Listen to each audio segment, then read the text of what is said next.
I'm so thrilled on this episode of Your Brand Amplified to welcome Jason Cercone to the show. Thank you so much for being with us today. Annika, thank you so much for having me. I love your show and it's great to be a part of it. Oh, thank you. And likewise, I love your show. Now, you are a personal brand architect, creator, podcaster. You host Evolution of Brand. And we did a little discussion back and forth about how important storytelling is to both of us when it comes to branding. And you have really found a way to make podcasting something that, I think, I always recommend podcasts, but I think I love the way that you have set it up and how you advise people. So I'd love for you to talk a little bit about your background, share your story, and how you got into this crazy world that we're in right now.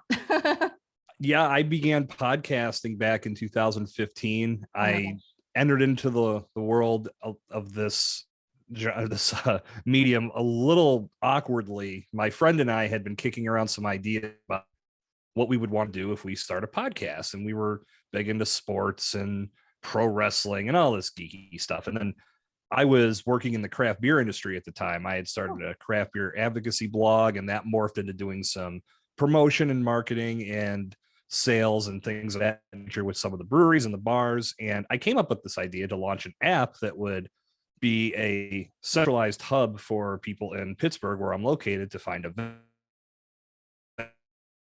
and happenings around the city that were happening at all these locations. And after I launched it, I got hit with a troll who just started tearing down everything that I was doing for no reason, because everybody else seemed to be pretty supportive. I wondered what was going on here, because I had never experienced the troll before. This is my first time. And I looked up what he did, and he had a beer podcast. And I instantly called my friend and said, this is what we're going to do, and we're going to do it better than this guy. Yeah. So my number one piece of advice to everyone is to not start a podcast out of spite. We did zero planning. We got some microphones. We just figured we'll talk about beer, but then we'll also work sports into the conversation. So we had no target.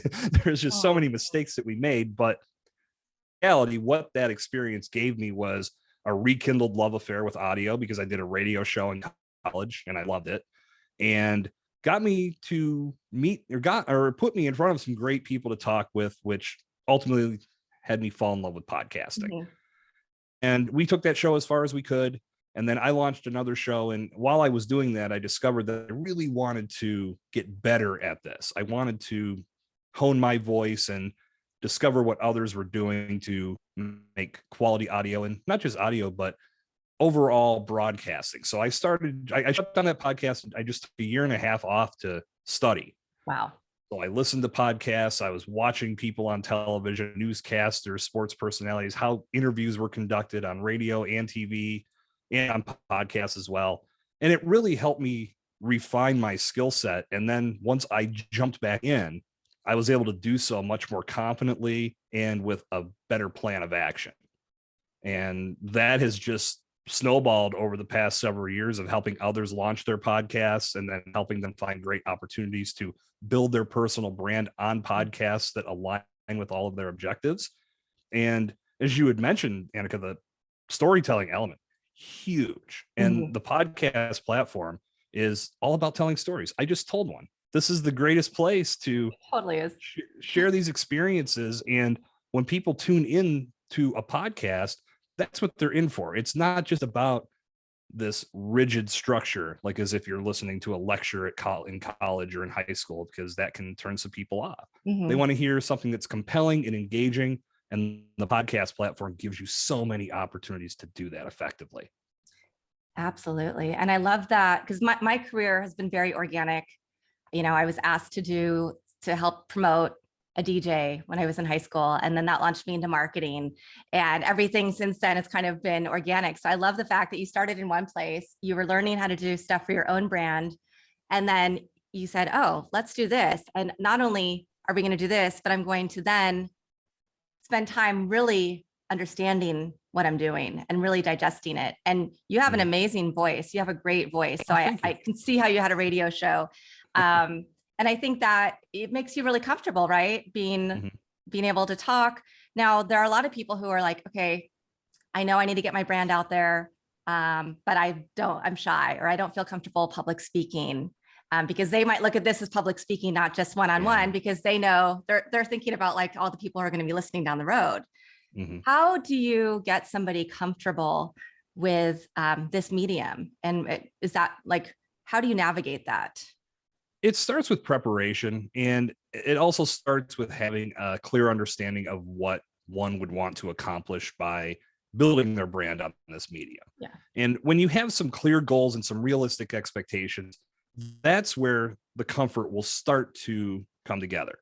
And what's great about this platform is when you can remove the mindset that you're talking to thousands or millions of people, and you're just having a one-on-one conversation with someone as if you're sitting down in a coffee shop or you're meeting them for happy hour or for a cocktail. When you can get that mindset as you approach this, more comfort comes into play because you're just having this one-on-one conversation, much like you would do in any other setting. It's just being recorded. Mm-hmm. And you can start to take that to the next level as you work your brand story into conversation. Because again, people are going to want to hear who you are, what you do, and how you can help them discover the transformation that they seek in their life. Mm-hmm. So when you do that, you get better over time just by telling that story and having these conversations. So anybody that I talk to, we set those realistic expectations, and I tell them right up front, you're not Larry King.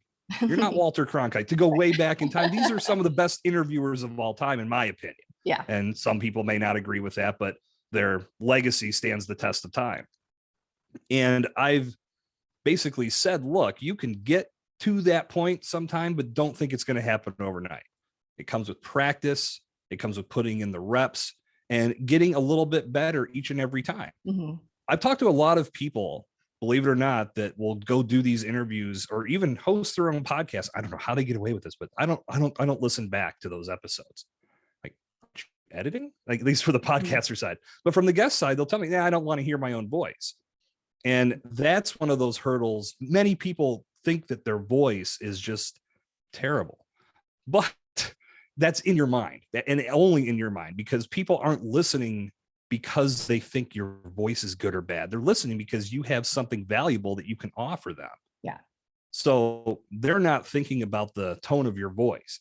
So once you overcome that stigma, you can start to get more comfortable in that respect as well. And then it all comes together over time as you practice and as you keep having these great conversations. Mm-hmm. So start small. Don't expect to be the world's greatest speaker, but put in the reps and you'll get better. And all these skills can translate to other areas. So you may become a more confident public speaker. Mm-hmm. You may be able to do more effective presentations or give effective speeches, even communicate with your team or your loved ones better, just from the vocal skills that you learn from having great podcast conversations. Wow. It's pretty awesome. That is really awesome.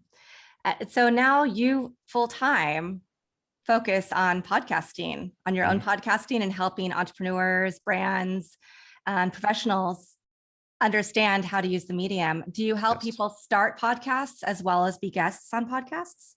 Absolutely. It really comes down to when we're talking about building your personal brand, the first question I ask is, what are your objectives? Because that can truly define whether it makes sense for you to start your own podcast right now or to be a guest on podcasts to get a feel for the medium. I typically, just because I have almost 8 years of experience in podcast production, will try to sway people to go the guesting route because you get to learn so much and have impactful conversations that can take your brand to the next level. In doing that, you may fall in love with podcasting and decide, okay, I want to experience this from the host side. When you come at it from the other direction, yes, you can 100% make a huge splash if you approach it with the right mindset and understand that there's work involved. It requires consistency and quality content. As every time you go live, every time you put something out there, it's got to be quality. It's got to connect with the audience. So if you're willing to commit to making your podcast production great, you can do some amazing things. But to get a feel for it, be a guest. Start collaborating with other podcasters. Start talking about your brand. Get comfortable on the mic and find your story. It's going to make you a more effective host should you ever decide to go that route. But you may discover you're having just as much fun, if not more, connecting with others, telling your story on other podcasts, and getting these opportunities to connect with audiences across the globe who are looking for experts like you in their space. So if someone wants to start, I completely encourage it. However, it all comes down to the time you have and the objectives that you have in place. And that's typically when I'm working with anybody, that's where we start. Determine what's going to make the most sense, and then we proceed from there. Yeah, I think one thing that I see commonly on the PR side of things is sometimes a client will say, well, how many people are listening to this podcast? And, that's an objection that I try to overcome, because to me, even whether it's a blog, print media, or being on a podcast as a guest, as long as you're reaching your right audience, then I don't think the audience size matters as much. I mean, I'm in the process of taking podcasting more seriously right now, starting to do some things that I'm to launch, like to do more SEO and to get more listeners and do all these other things. But I get requests from great guests. I'm like, these people are reaching out to me, unsolicited, because they found my podcast and they want the CEO of their company to be on the podcast, and they have a huge following and they have great content to share. And they're not asking me for my numbers. Now, do I want higher numbers? Yes. Do we all want good numbers so we can get sponsorships and take it to the next level? 100%. But how do you overcome some of the objectives or the objections that people give when you're talking about different podcast guesting opportunities? That is one of my triggers. I hate that we get so wrapped up and anybody that listens to me on other podcasts or listens to my podcast knows this is something that I can get pretty heated about, just because to me, it makes no sense. To me, it's trying to put the cart 200 yards in front of the horse. We all want to reach this point, but we don't really have an established number in mind. And it's arbitrary when you really think about it, because think about people in a real life setting. Say your podcast has 50 listeners. For the average podcaster, they may look at that and say, this isn't big enough. I need more listeners for my podcast. And the first question I always ask is, well, what's the right number? What number would make you happy? And I would say pretty much every single time, no one has the answer, because there isn't an exact answer. No one starts a podcast saying, I'm going to hit 1,500 downloads by this point. Yeah. And if you do, you're probably doing it backwards, because you have to think about the quality of your content in order to get to that point. The only things you can control is the consistency and the quality of your content. When you say you're going to be live, or your podcast content is going to be live every Thursday, make sure it's live every Thursday, and make sure it's quality and it gives people something to listen to that they're going to be engaged with and they're going to want to come back to the next week. The more you do that, the more that one listener can turn to a friend or a colleague or a family member and say, you have got to listen to Annika's podcast. This is killer content. I'm learning so much every single time I listen. If that one person then listens, you just doubled your audience from 1 to 2. So every listener you have to treat them with respect. And I always say, if you had 50 people in your living room and you had a chance to make an impact on that audience, would you shortchange them, roll out the domestic swill beer and give them the crappy hors d'oeuvres, or would you cater the event and make it an epic experience for everyone? Of course you would do the latter, because they showed up at your house. If they've shown up for your podcast, they're already proving that they want to be a part of it. So you have to nurture that audience and keep giving them quality and make it recommendable, so they can then turn to others and say, you need to listen to this show. That takes time. So as you're coming at this that's from the creation side. If you can develop that mindset as you create content, it's going to keep you engaged in the process, and you have to love the process in order to make this work. So many people get burnt out because they stop enjoying what they're doing. It becomes a chore versus something that's an effective content strategy or an effective brand building strategy. It just becomes this thing. It's like a noose around your neck. So keep that mindset of being engaged with the process, and you'll go far, and you'll be able to keep things consistent and keep things at a high quality for your audience. From the guest side, it works the same way. If you're looking at a podcast and saying, oh, I can't go in there, there's not enough listeners, you're shortchanging your opportunities, because you never know. There could be 10 people in that audience of maybe 50 people, maybe of 100 people, whatever that episode or whatever that podcast gets in regards to listenership. there could be your target audience in that demographic. You just have to show up and speak to them. How hard is that, right? To me, I think this is fun. Not only am I getting to collaborate with a great podcaster like yourself, but I get to talk to your audience and have a great conversation with them. And if what I have to say resonates, they're always free to look me up and we'll continue the conversation. Exactly. That's fun. That is a great way to build your brand, in my opinion. So if you can't wrap your hands around the fact that maybe a show's small, but your audience or that audience could impact your results, you're not going to succeed at this, because you're going to start looking at opportunities that are big and massive, or they seem big and massive, but ultimately they're not speaking to your ideal listeners and your ideal customers. So don't get wrapped up in these large numbers. Focus on what the content's all about and if you can serve that audience, because that's going to serve you in the long run. And you never know, your interview could be the one that makes the show take off. Exactly. I know an example that's a non-podcast example is I had a client that, didn't really understand PR. I got them a couple placements in what I thought were smaller publications, but still worthy and still the right audience. Those were seen by the right people. So then Forbes wrote about this client, online, Forbes online, but still big win. And then that kept propelling, and eventually they were on an Amazon TV show called Regular Heroes. So from starting small and from that thing that, if they'd asked me, if they'd said, no, we're not going to do that blog because it doesn't have enough audience reach. Well, obviously the right people were reading that blog and saw the content. And I think the same thing is true for podcasts. You could have the one, 10, 20, 50, $100,000 client listening who's going to change the trajectory of your business. That's right. Absolutely right. This is a terrible analogy, but I use it because it makes sense. Back in the day when I was a kid, I was a big pro wrestling fan, and Hulk Hogan was the big deal. He was the top of the card, the main event. That's what everybody came to see. And down at the very bottom was this little guy that no one had ever really heard of, but they still roll him out there to get the crowd warmed up. And as they start to respond to that guy, he starts to work his way up. And pretty soon he's wrestling Hulk Hogan in the main event. So like I said, terrible analogy, but that's what it's like in this space as well. You have to start at the bottom and work your way up. And the great thing about that is, again, embracing the process and falling in love with it. You get to have incredible conversations along the way. You get to hone your skill set, and you put yourself in this position to where more people are going to want to be a part of your world. So don't get greedy. Don't think it's going to happen quickly. Put in the reps, work your way up, and eventually you get to wrestle Hulk Hogan in the main event. Nice. And I do understand that reference. I am that age.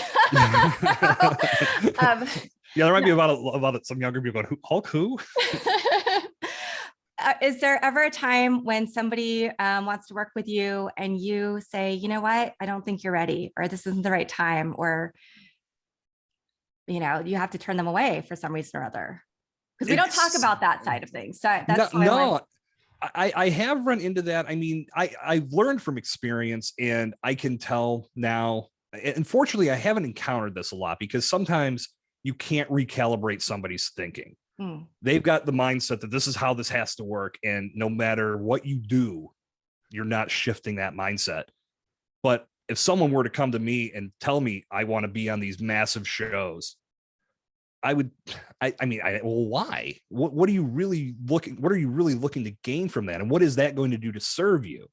Some people are so obsessed with exposure that they're looking past being on a show that speaks to their target audience, which makes way more sense, and ultimately continues to build their reputation to where that big show may seek them out. So if someone's going to come to me saying, I only want to be on shows that get millions of listeners and have X amount of social media followers, I'm not the service for you.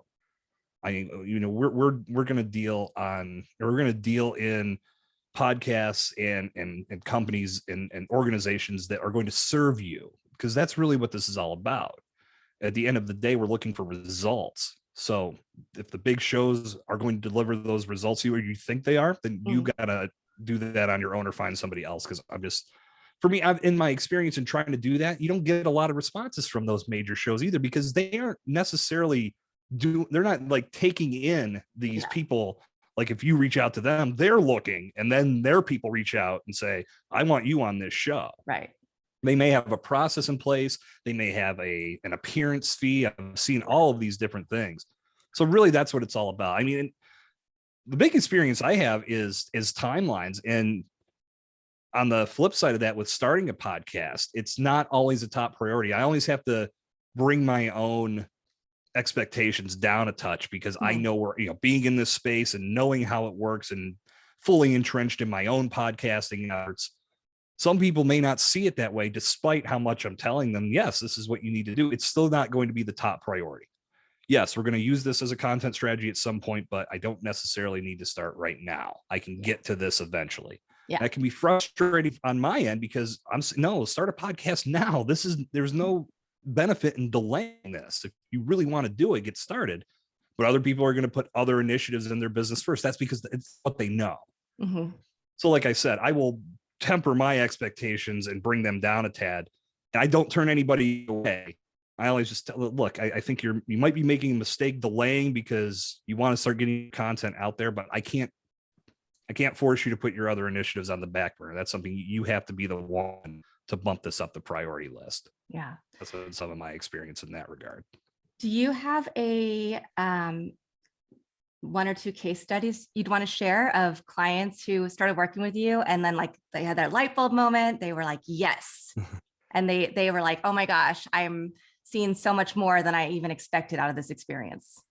I mean, I always tell this story from the guest side. I think that probably the best story I can tell is, and again, this goes back to finding the right shows. And if you try to go on shows that don't align with your objectives, it's hard to make that impact, and you're just not speaking to the right audience.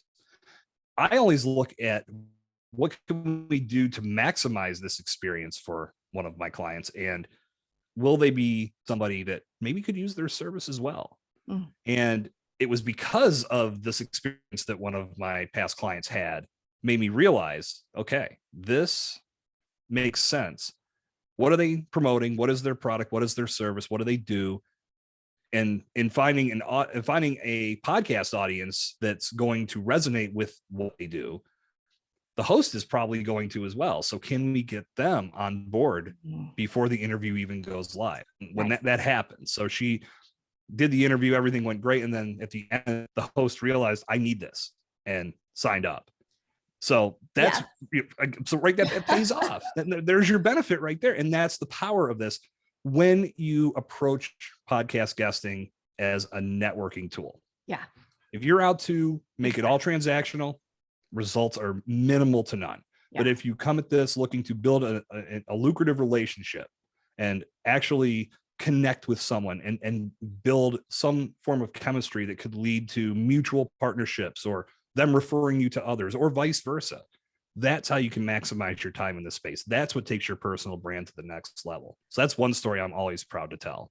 You really hit the nail on the head there. That I have to say, really taking my podcast more seriously and deciding to really go all in on myself and this, and getting branding and marketing and, information out to entrepreneurs and small businesses. I've had that experience time and time again. I just did 2 interviews where one is a digital agency looking for a PR firm to partner with. So we're going to start talking about that. And I could be their agency for all of their clients.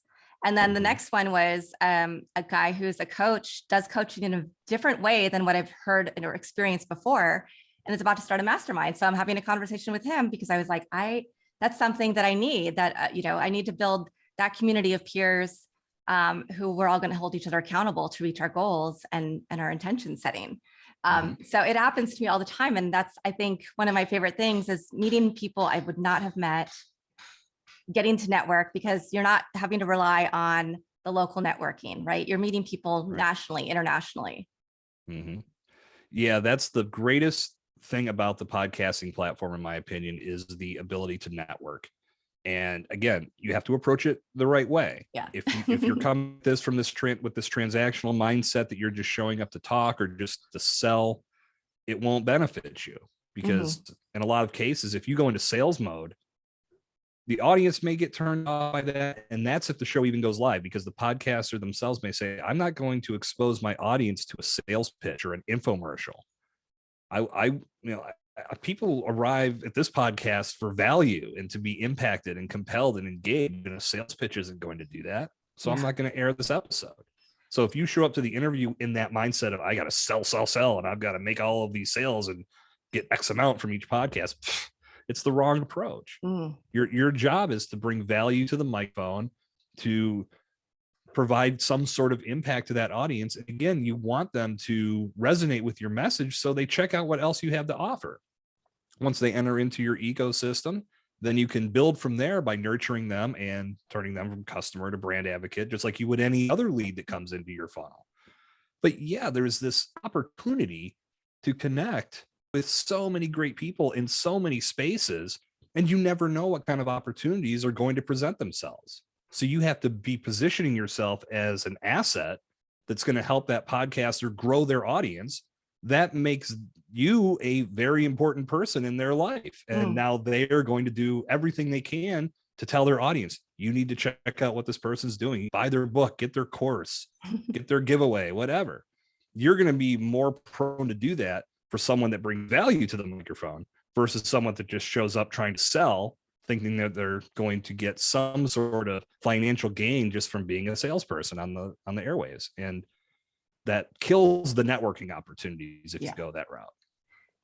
So as a podcast host, I have a whole series of questions that I'm trying to like write them down so I remember, because things keep popping up.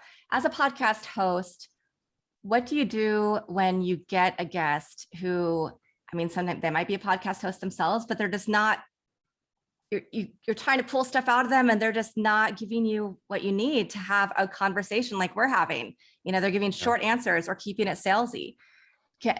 Is there a way to redirect, or do you just not publish that episode and then do you tell them why you don't publish it?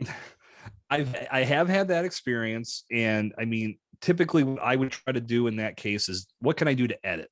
Can I cut some of this sales information out to where the nuggets of value that they did drop are still going to ring through, so this can be content that can be absorbed and actually appreciated? If it can't, then I would go so far as to say, I can't use this. I haven't had that yet. I'm very fortunate in that respect. Yeah. My goal as a podcaster, and this should be the goal of all podcasters when they're hosting a show, is to ask some questions that are a few layers beneath the surface. If you're asking surface level questions, you're going to get surface level answers, and that can lead to very short, abrupt responses that will impact the entire conversation in a negative way. So I try, if they're providing me questions, I try to, okay, what can I do to go at least one layer beneath what they put here on the surface? I'm trying to get a story out of them that they've never told. That's my objective going into every single podcast. I want that guest to say to me, no one's ever asked me that before. Those are the magic words. If I hear that, I know they're going to tell a story that they've never told before. And now I get to use that as a sound bite. That can be something I use to attract listeners. I can say, you're going to hear a story that this person's never told before. There's just things like that you can do in your promotion of the episode that are enormous. But we get so wrapped up in just trying to get through a format that we don't dig deep. And when we dig deep, that can make the conversation flow much more organically, to where I always have at least 12 questions in front of me. If I don't answer any of them, that's okay. That's there as my net. I'm coming into this. I kick off my show with the same question every single time. That gets the conversation going, and it gets the value started for the listener almost immediately. Actually, immediately. Nice. Like, I don't try to use the beginning of my podcast for some housekeeping items and for 10 minutes of monologue and a 3-minute intro. It's like, no, here's what you're going to learn. Here's who I am. Here's the guest name. Here are our content pieces for the day. Here's a quick ad from our sponsor. You're listening to some great content within a minute and a half. Here we go. Nice. That is valuable to the listener. And if you launch into the conversation with the actual guest that way, by being beneath the surface, that can set the table for what's going to be the entire conversation. So you have to take some ownership of it yourself and make sure you're asking questions that are going to elicit answers that people are going to want to gobble up and say, whoa, that was good. That's on you as the host to do that. If they're just not long talkers, even if you ask the engaging questions, that being a podcast because may not be their cup of tea. Yeah. They may need to develop more in the art of conversation and practice their storytelling abilities, because those short, abrupt answers just don't translate to content that podcast listeners will want to listen to and then respond to. So start with taking ownership yourself and then build from there. Nice. I've noticed that a lot of podcasters are now swapping episodes. So they'll appear on a podcast, but then they'll share that episode on their own podcast.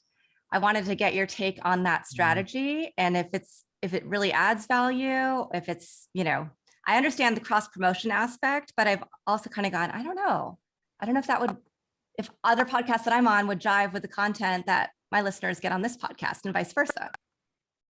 I did that one time and it didn't work.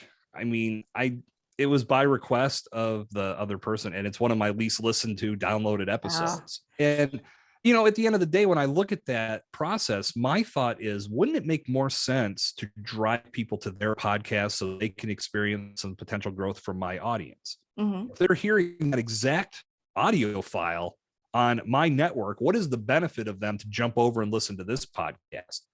I'd rather throw a 30-second ad into an episode saying, I just collaborated with so-and-so who was on episode blah, blah, blah with me. Go check out that interview. And while you're there, check out this episode and this episode. I listened to them and they're awesome. Give your listeners some incentive to go check out that other podcast, because we know podcast listeners will listen to other podcasts. Yeah. If the content intrigues them, they're going to make that leap. Yeah. If you're the one recommending it and they trust you, then there's more incentive for them to go start subscribing to that podcast and downloading episodes they've missed and catching up. To me, that's a more effective approach than sharing the same audio file. And it can be, for a term, it could just be a lazy way of, here's my episode for the week, I don't have to do any production. Mm-hmm. I don't know if that's the case. I don't know if that's the mindset. I'm again, speaking from experience. I've done this before. I've talked to people that have used past public speeches that they've done, and I'm going to put this in podcast form. And I've heard this. I've never worked with anybody that's done that, but I've heard it, and the audio quality is terrible, because it's like somebody with a microphone in the audience capturing the audio of someone speaking into another microphone. Ooh. It's not built for podcasting. No. So just to get an episode out there, that's a lazy approach. So yeah, I would say best thing to do would just be to refer people to that podcast, tell them how much fun you had, really build up that show for people to want to listen to, and then have them do the same for you. And then maybe you get some commingling amongst your two audiences. Nice. Okay. So somebody comes to you, they want to be a great guest. You take them through your onboarding process. They start getting on podcasts. The interview comes out, you get the promotional material. What do you do next? Nothing. I'm kidding. That's the mindset of so many. No, I say that because that is one of the big questions I ask people when they say, well, I've done guest appearances in the past. It didn't do anything for me. I was like, what'd you do with the content when I went live? Nothing. Well, okay. I get that it is on the podcast producers and hosts to produce that, or to publish and market that content. But they just created this amazing piece of micro content, evergreen micro content, that you can use in a number of different ways. Why would you ignore that? Why would you not take that piece of content and at least put it in an email or put it on your social media or do something that exposes it to your audience? Because if they listen to it, this furthers your reputation in their eyes and continues to reaffirm that you're a resource that they can turn to and an expert in your field. The more podcast appearances you make, the more your reputation grows, and it just continues to snowball. And more people can realize that if this person is getting this many guest appearances and they're knocking it out of the park every single time, they must really know their stuff. They must really know how to help me accomplish what I want to accomplish. So it endears you more to your audience to take that content and share it. But so many people just don't do that. And I never understood that mindset of why you would want to create a guesting campaign to where you lend your expertise to these podcasts and do nothing with it. Now, of course, you have that audience to piggyback off of. But again, this is content that for the most part, other than you lending your expertise through the interview, someone else did all the heavy lifting for you. Do something with it. Yeah. So sharing it through email, putting it on your website. I'm actually in development on my site where I'm going to start. I did one so far, and I'm trying to figure out the best way to do this, because what I discovered, it's more writing than I would want to do. I like to write, but at the same time, I'm wondering if it would be better served as a video series for my YouTube channel. Nice. But I'm breaking down all the interviews that I was a part of and looking at each area and then adding some analysis to each section that we talked about. And I want to do that for all of the past interviews that I've done. And that will allow me to, again, take that piece of content and repurpose it in a way that I can put it in front of my audience and give them a way to not only listen to it, but then get some more analysis from it and hopefully learn something additional to just listening. So there are a number of different ways to do it, but do something. Don't just ignore the fact that your interview went live. Do something with it. Absolutely. I'm a big fan of the integrated marketing cycle and how you take a piece of content and share that story across other platforms. So like you said, putting it in a newsletter, putting it on your website, adding a little blurb about the podcast you're on your website as well, not just the link, because that also builds up SEO value. Share it on your social, share a little snippet. So you're sharing little parts of the story, but people have to go to the podcast to get the whole message. And having something like that in place allows you to recycle that content down the road, because I have a site on my page that has every podcast that I've been on, and I add to them as they go live. And then if something were to come up that references what I talked about on one of those episodes, now I have a quick link that I can shoot to people and say, I actually talked about this on this podcast. Here's the information on it. You can check that out if you want to learn more. Yeah. And it's just another way to keep reaffirming who you are, what you do, and why you're here to help people accomplish their goals and make the transformations in their life that they want to achieve. Yeah. So taking those steps is huge. And again, content someone else created for you. Yes. That's, I can't think of a better way to say thank you than by at least sharing it, right? That's the main game in this whole reciprocity world we live in. Yeah. What other advice would you want to give to our audience today about podcasting?